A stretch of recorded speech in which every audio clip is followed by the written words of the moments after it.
खुलुमबाय स्टुडियो आं Robin Basumatary BTR गोजोन गोरोबथानि पेकेज बायदियै दिनै क'क्राझारनि सिम्बोरगावआव जुनार आदार दिहुनसालि एनिमेल फीड प्लान्ट प्रोजेक्टनि थाखाय अन्थाइ खाम्फा गायसनना होयो BTR नि गाहाय मावफुं सोद्रोमा प्रमद बर'आ।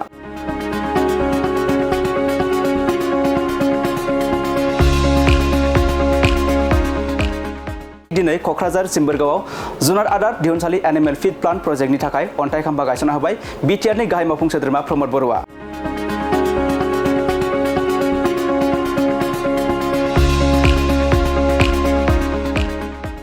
BTR ओनसोलाव जिब जुनार आरो गाइखेर आबादखौ बांहोनायनि फारसे नोजोर होनानै BTR सरकारनि मोनसे आगानखौ दिन्थिदों BTR नि गाहाय मावफुं सोद्रोमा प्रमद बर'आ।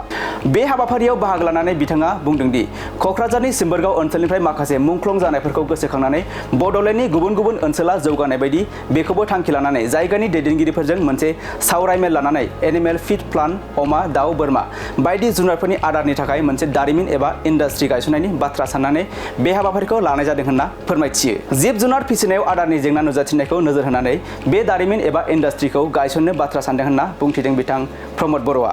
हाबाफारियाव MLA लरेन्स इस्लारि, MP जयन्त बसुमतारी आरो BTR ओनसोलनि गोजौ थाखोनि मावख'गिरिफोरा बाहागो लानायखौ नुनो मोन्दों। लोगोसे बेनि अनगायैबो बिथाङा खौरांनि गेजेरजों मा बुंबावखो नोंथाङा आबुङै खोनासंना लादो। दिनै बड'लेण्ड एकर्डनि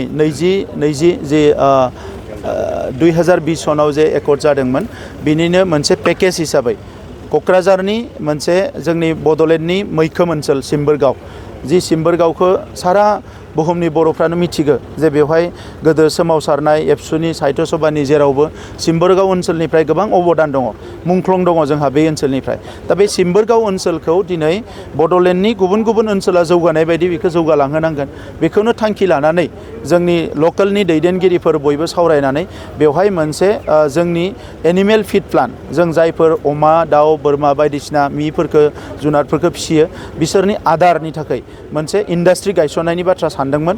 आरो जिहेतु खाथि खाला रायजो जाग्राफ्रा बयबो अमा फिसियो हांसो फिसियो दाउ फिसियो नाथाय आदारनि थाखाय मालाबा जेंना जायो।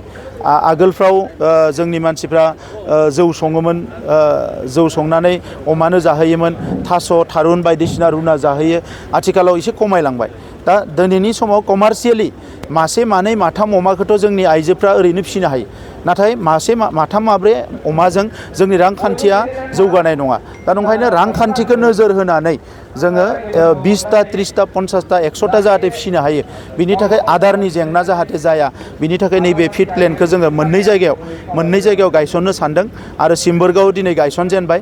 बेवहाय सानफ्रोमबो 150 मेट्रिक टन 150 मेट्रिक टन आदार प्रडाक्ट जागोन। दा बड'लेण्ड ओनसोलाव जिखिनि जोंहा जुखाम आबाद जायो सयाबिन आबाद जों खालामदो बिनिफ्रायनो अमानि आदार बायदिसिनाफोरखौ बानायनाय जायो एफा एनै मिनारेल होदेरनाय जायो। दा बे गासैबो जिहेतु जोंनियाव र' मेटेरियेला दंखायो नैबे फीड प्लेन्टखौ खालामनाय लोगो लोगोनो जोंनि खाथि खालानि मानसिफ्रा खम दामावनो जुनारनि आदारखौ एबा मिफोरनि आदारखौ बायनो मोनगोन। बेवहाय मोननै लाब जागोन। मोनसे जाबाय बिथांमोना गायनाय जुंखाम बायदिसिनाफोरखौ बे इन्डास्ट्रियाव लाबोना प्रसेस खालामगोन। गुबुन मोनसेया जाबाय मा बिनि जि प्रडाक्ट जानाय आदार बेखौ जोंनि माखासे आबादारिफ्रा एबा फार्मार्सफ्रा फार्मिं खालामग्रा मानसिफ्रा बायनानै लांनो हागोन एसे रिजनेबल प्राइसआव। दा नंखायनो नैबे जोंनि इक'नमि जोंनि रांखान्थिखौ जौगानायाव नैबे फुड प्लान्टआ जथेस्थ' हेल्प खालामगोन आरो जोङो बेखौ नुहुरदों। MCLनि BPMनि MCL मुंनान ब्रह्मआ क'क्राझाराव आदानि प्रजेक्टनो हाबाफारि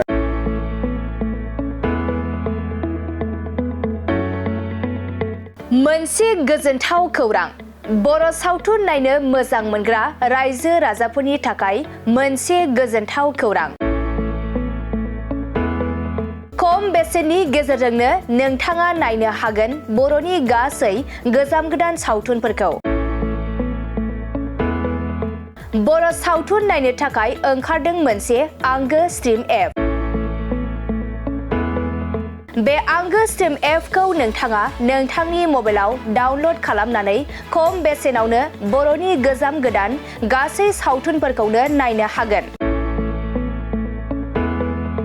लोगोसे फैबाय थानाय समावबो बड' वेब सिरिज डकुमेन्ट्रिज बायदिफोरखौबो नोंथाङा बे आंगो स्ट्रिम एपनि गेजेरजोंनो नुनो मोनगोन। बेनि अनगायैबो बर' सावथुननि दिहुनगिरिफोराबो बे आंगो स्ट्रिम एपआव गाव गावनि सावथुनखौ आपल'ड होनो थाखाय खौरां लाहरनो हागोन। आरो आरो जाय बिथांमोननि सावथुनफोरा इउटुबाव पाब्लिश जायाखै बिथांमोनाबो बे एपआव आपल'ड होनो थाखाय खौरां लाहरनो हागोन।